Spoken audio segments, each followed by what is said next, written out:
Hey church, have you ever noticed that it doesn't take long in this life for people to learn how to be discontent? We have more stuff than we've ever had, and yet we're also more discontent than we've ever been. The grass is greener on the next lawn. The traffic is faster in the next lane. Life will be better with the next person.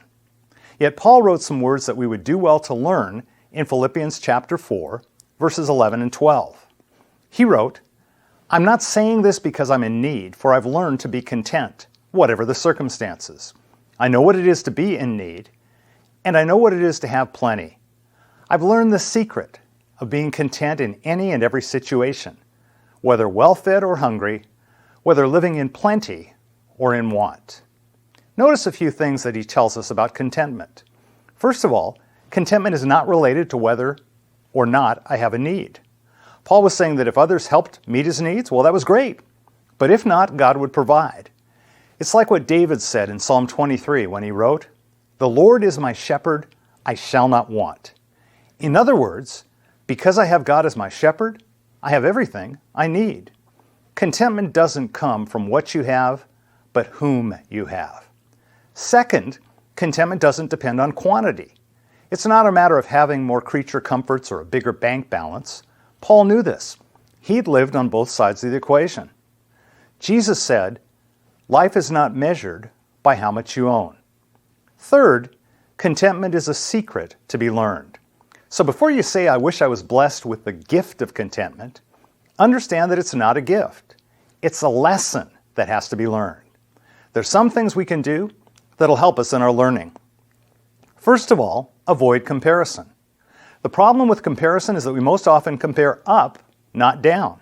We look at those who have more than we do and we compare what we don't have to what they do have, and it leads to covetousness.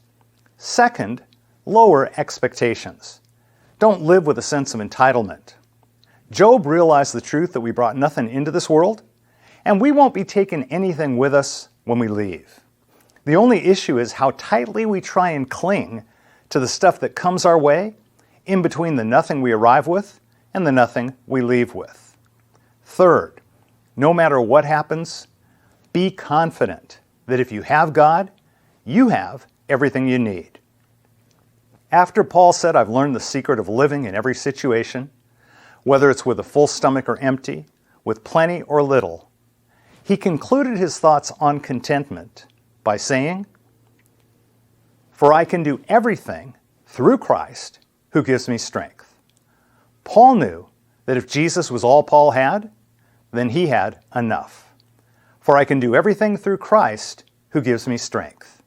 You and I need to remember that the same Christ that Paul had is the same Christ that you and I have.